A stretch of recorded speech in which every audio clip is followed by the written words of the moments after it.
बिस्मिल्लाहिर्रहमानिर्रहीम। अस्सलाम वालेकुम students, this is Umaira Bashir and you are watching epic words. आज की वीडियो में हम डिस्कस करेंगे manufacture of NaOH from brine, यानी सोडियम हाइड्रोक्साइड का बनना किससे? ब्राइन से। ब्राइन से सोडियम हाइड्रोक्साइड का बनना। लास्ट वीडियो में हमने डिस्कस किया था sodium molten sodium manufacturing of molten sodium from fused NaCl। आज हम डिस्कस करेंगे manufacturing of sodium hydroxide NaOH from brine. पहले थोड़ी सी इसकी थ्योरी देख लें आप, फिर हम डायग्राम की तरफ चलेंगे। ये थोड़ा सा थ्योरी टाइप टॉपिक है, इसलिए मैंने इसके कोई पॉइंट्स नहीं बनाए। ये बेसिकली नेसेसरी है, it is important that it is necessary that कि मैं आपको रीडिंग के थ्रू इस चीज़ को, इन पॉइंट्स को क्लियर करूं।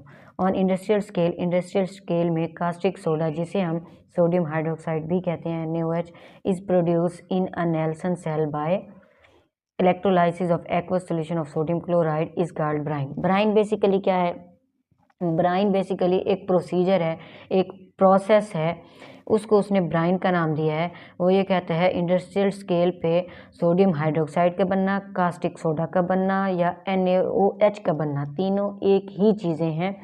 इन तीनों चीज़ों का एक चीज़ का बनना किससे? By in Nelson cell by the electrolysis of aqueous solution of NaCl। Sodium chloride के एक्वस सोल्यूशन से, इस सोडियम क्लोराइड की इलेक्ट्रोलाइसिस से क्या बनना?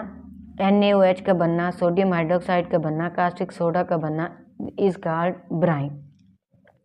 अब schematic diagram of cell is shown in fig. आगे डायग्राम मैं आपको दिखाती हूँ, थोड़ा सा आप इसको देख लें थ्योरी को, फिर हम डायग्राम की तरफ चलेंगे।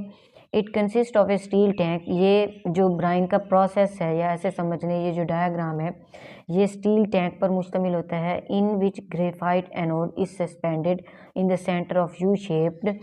इसमें ये एक स्टील टैंक होता है, इसमें जो एनोड होता है वो ग्रेफाइट का बना हुआ होता है, और ये यू शेप्ड का एक स्टील टैंक है, और इसके साथ जो कैथोड होता है वो आयरन का बना हुआ होता है। सेम उसी तरह का सेल है जैसे डाउन सेल हमने लास्ट वीडियो में डिस्कस किया था, लेकिन थोड़ी सी इसकी शेप चेंज है, और थोड़ी सी इसकी वर्किंग स्कीम भी चेंज है। This iron cathode is internally linked with asbestos diaphragm. इसका जो आयरन कैथोड है, यानी इसका जो कैथोड है, वो इन बाहर से जुड़ा हुआ होता है, किससे? एस्बेस्टोस डायाफ्राम से। Electrolyte brine is present inside the iron cathode. जो ब्राइन है, जो इलेक्ट्रोलाइट ब्राइन है, वो कैथोड के इनसाइड वाली जगह पे मौजूद होता है। अब मैं आपको लेकर चलती हूँ इसकी डायग्राम की तरफ, फिर हम इसकी वर्किंग देखेंगे। पहले थोड़ी सी इसकी बनावट देख लेते हैं। ये देखें जी, this is a U shaped. ये यू शेप्ड क्या है? कैथोड है, ठीक है। और ये जो हमारे पास क्या है? ग्लास आउट जेल है। ये भी ग्लास आउट जेल है। ये क्लोरीन का है, ये हाइड्रोजन का है। This one is graphite anode and this is brine and this is diaphragm, ठीक है जी। ये जो यू शेप बना हुआ है अंदर की तरफ, ये एनोड है। ये जो बाहर लेयर बनी हुई है, इसको हम क्या कहते हैं? ब्राइन। और ये क्या है? डायाफ्राम। ये हमने यहाँ पे क्या डाल दिया? NaOH solution. और ये टोटल क्या है? एक स्टील टैंक है। अब इसकी वर्किंग देखेंगे, फिर आपको इसकी डायग्राम अच्छे से समझ में आ जाएगी मजीद। देखें जी, aqueous solution of sodium chloride consist of NaCl, hydrogen and hydroxyl ions.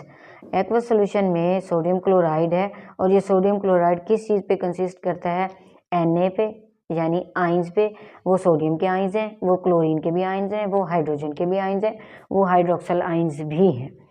यहाँ पे अगर आप गौर से देखें, ये जो चीज़ें हैं, ये NaOH का यहाँ पे सोल्यूशन डाला हुआ है। ये NaOH के सोल्यूशन में क्या क्या चीज़ें हैं? सोडियम, ये आ गया जी, क्लोरीन के आइंस है, सोडियम के आइंस है, हाइड्रोजन के, हाइड्रोक्सल आइंस के। ये आइंस क्या करते हैं, move toward their respective electrodes and redox reaction take place at these electrodes. वो कहता है सेम उसी तरह का प्रोसेस है, सेम उसी तरह का, यानी जो आइंस यहाँ पे प्रोड्यूस हो रहे हैं ये अपने रिस्पेक्टिव इलेक्ट्रोड्स की तरफ मूव करेंगे। जिसने पॉजिटिव वाले की तरफ जाना है वो पॉजिटिव वाले की तरफ जाएगा, जिसने नेगेटिव वाले की तरफ जाना है वो नेगेटिव वाले की तरफ मूव कर जाएगा। When electrolysis takes place chloride ions are discharge at anode. जब इलेक्ट्रोलाइसिस हो रही होती है उस वक्त क्लोराइड के जो आइंस हैं वो वहाँ से डिस्चार्ज हो जाते हैं, निकल जाते हैं और एनोड की तरफ चले जाते हैं। और क्लोरीन के जो हैं, chlorine gas rises into the dome at the top of the cell.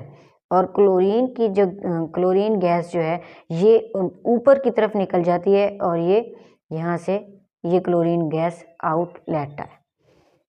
अच्छा जी, ये आ गया जी, the H ions are discharge at the cathode and H2 gas escape through a pipe. अब जो हाइड्रोजन गैस है और हाइड्रोजन आइंस हैं वो यहाँ से इस एक पाइप लगा हुआ है यहाँ पे, इस पाइप से बाहर की तरफ मूव कर रहे होते हैं, निकल जाते हैं बाहर की तरफ। The sodium hydroxide solution slowly percolates into catch basin.